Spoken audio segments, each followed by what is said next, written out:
Welcome student.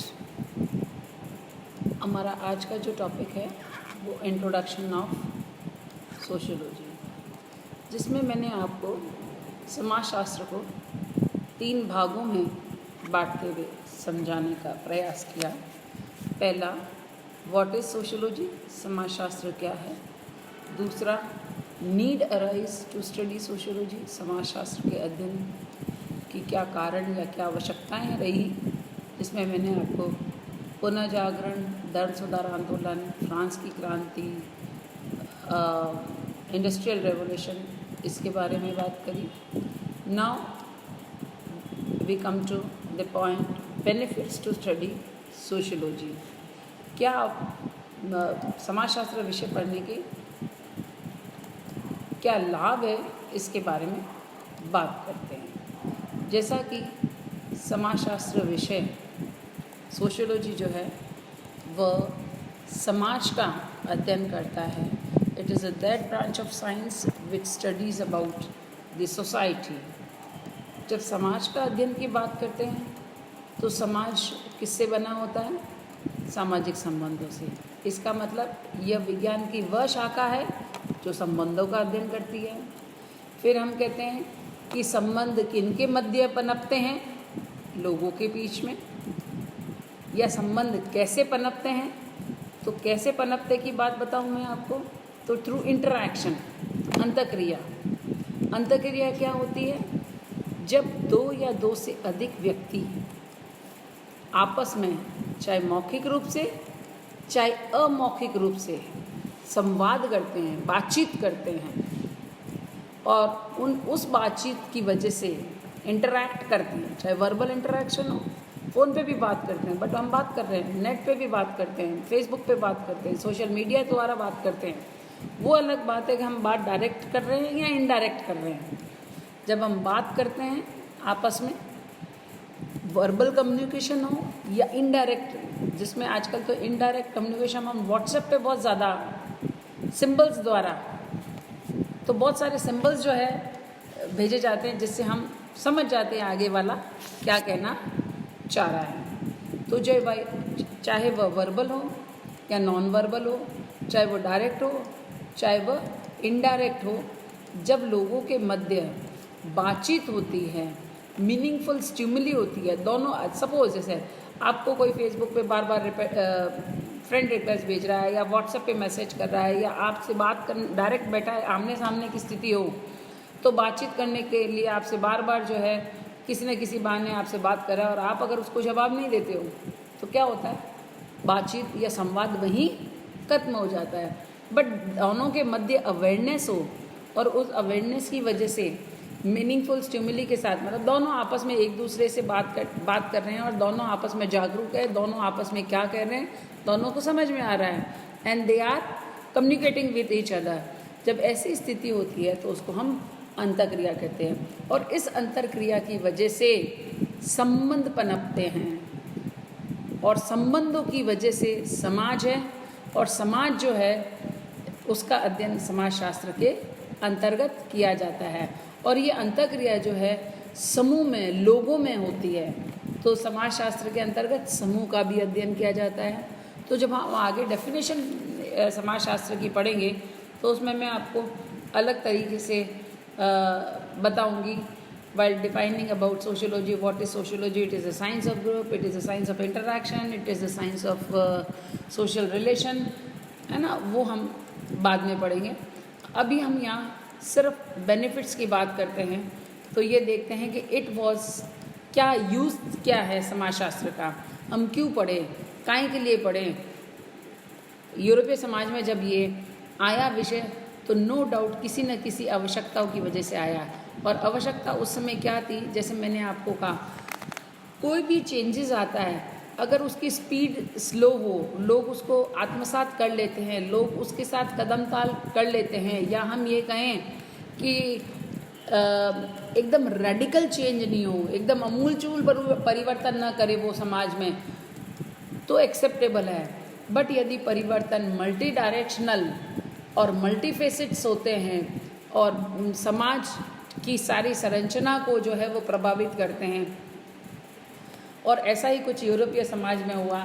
तभी लोगों को लगा कि हमें इस सब को, मतलब यूरोप में जो उस समय जो स्थिति थी, प्रोफेसर इंद्रदेव ने अपने एक बहुत अच्छे वक्तव्य में इसको समझाने का प्रयास किया स्टेटमेंट में, कि नए लोग, नई सोच। अब सोच क्या हुई? साइंटिफिक हुई। नया धर्म, धर्म क्या हुआ? प्रोटेस्टेंट। नया दर्शन, फिलॉसफी क्या हुआ? पहले आध्यात्मिकता थी, अब भौतिकवादी हो गया। तो नए लोग, नया धर्म, नई सोच, नया ज्ञान, इन सभी नयों ने नई समस्याओं को भी जन्म दिया। और इसी नई समस्याओं की वजह से समाजशास्त्र कहीं ना कहीं एक विषय के रूप में हमारे सामने आया।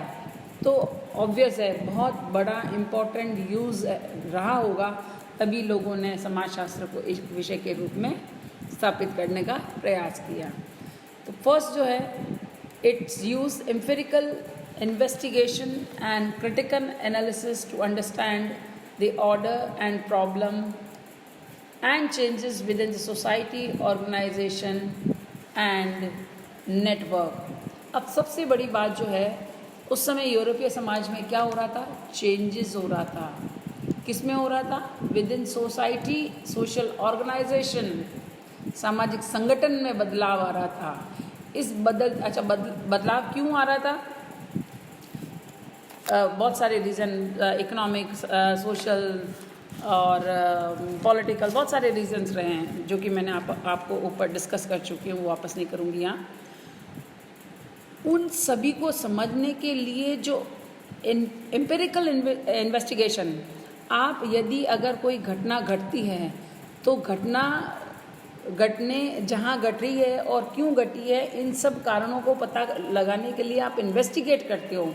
तो वैसा ही समाज में जो परिवर्तन हो रहा है, सामाजिक संगठन में जो परिवर्तन हो रहा है, उनको इन्वेस्टिगेट करके, उसका आकलन करके रिजल्ट फाइंड आउट करने का प्रयास किया, जिससे समाज में जो बदलाव आ रहा है और बदलाव की वजह से जो समस्याएं आ रही है, उनके कार्य कारणों का पता लगाया जा सके। दूसरा, help to analyse and explore human behaviour across different section, usually the global perspective।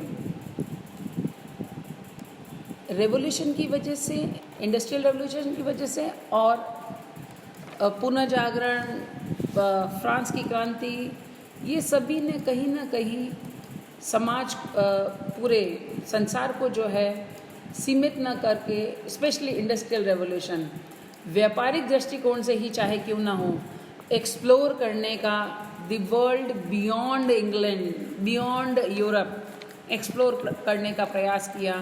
और जो कि नो डाउट डिफरेंट कंट्रीज़ के साथ साथ सोसाइटी में भी जो डिफरेंट सेक्शंस होते हैं, डिफरेंट स्टेटा होते हैं, डिफरेंट स्तर होते हैं। जैसे हमारे यहाँ डिफरेंट कास्ट के लोग हैं, हमारे यहाँ डिफरेंट क्लास के लोग हैं, हमारे यहाँ डिफरेंट रिलीजन के लोग हैं। What are these are stratification in the society. समाज के स्तर है, इन स्तरों का अध्ययन करना, इनके स्तरों के लोगों के बिहेवियर्स को अध्ययन करना समाजशास्त्र का एक बहुत इम्पॉर्टेंट यूज़ है। फिर बात करते हैं हम, student can opt for social sector और work with in the hospitality और द चैरिटी सेक्टर, देयरबाय, चाहे वो थेरेपी हो और चाहे वो काउंसलिंग के माध्यम से हो। ये ऊपर वाली दो बात जो है वो तो हम ज्ञान के दृष्टिकोण से, नॉलेज के दृष्टिकोण से बात करते हैं, मगर अगर हम प्रोफेशन पॉइंट ऑफ व्यू से बात करें, हम रोज़ी रोटी की बात करें, तो समाजशास्त्र के जो विद्यार्थी है, जितने भी MNCs हैं उनमें जॉब ले सकते हैं। और सबसे इम्पॉर्टेंट बात तो काउंसलिंग करना, थेरेपी करना, क्योंकि अभी society is a dynamic, it's keep on changing. और जब टेक्नोलॉजिकल चेंजेस फास्ट स्पीड से हो रहे हैं, तो नो डाउट, इवन मैं तो कह रही हूँ कोविड ने बहुत सारी चीज़ें हमारे जो डे टू डे लाइफ है उसमें परिवर्तन कर दिया। फॉर एग्ज़ाम्पल, जैसे हमारे समाज में बहुत बड़ा हिस्सा जो है शादियों में पैसा खर्च होता था, चाहे हम इकोनॉमिक पॉइंट ऑफ व्यू से गए और समय पॉइंट ऑफ व्यू से भी देखें, पैसा बहुत खर्च हो। अब कोविड ने क्या किया, चाहे वो फोर्सफुली किया है, चाहे वो हमारे समाज की या हमारे स्वास्थ्य के दृष्टिकोण से ही किया क्यों ना किया हो, मिनिमम कर दिया 50 लोग 100 लोग, और 50 लोग 100 लोग भी इनविटेशन मोबाइल व्हाट्सएप द्वारा, फ़ोन द्वारा, जाना नहीं। और मिनिमम जो है वो खर्चे में किस प्रकार से विवाह हो सकता है, ये परिवर्तन ही है। और कई लोग हो सकता है आफ्टर पोस्ट कोविड की बात करते हैं, अगर धीरे धीरे कई लोग, आप जब बात करते हो, इवन मैं भी जब समाज में बात करती हूँ लोगों से, बोला ये कोविड की वजह से हुआ, मगर हुआ जोरदार कि अब शादियों पे फालतू खर्चा नहीं करना पड़े। मतलब वो भी जानते थे फालतू खर्चा है, it is a social problem also, मगर कंपल्शन ऑफ सोसाइटी था। तो ये कंपल्शन कहीं ना कहीं कोविड के कारण से कम हुआ, और आगे जाके शायद हो सकता है उनकी सोच में भी बदलाव आ जाए। तो काउंसलिंग थेरेपी ये भी जो है बहुत इम्पॉर्टेंट हिस्सा है, जिसमें स्टूडेंट जो है जा सकते हैं। Teaching, journalism, HR and marketing. अब आप ये कहोगे ये एचआर क्या है, मार्केटिंग क्या है। आज ऐसे कई कंपनीज़ है, सपोज़ मैं आज एक बहुत बड़ी सफल, चाहे डॉक्टर हूँ, चाहे मैं इंजीनियर हूँ, चाहे मैं अपने फील्ड की, अपने प्रोफेशन की सफल व्यक्ति हूँ, मैं चाहती हूँ कि मेरा जो है वो लोगों एडवर्टीज़मेंट के तहत मेरे लोगों को पता हो।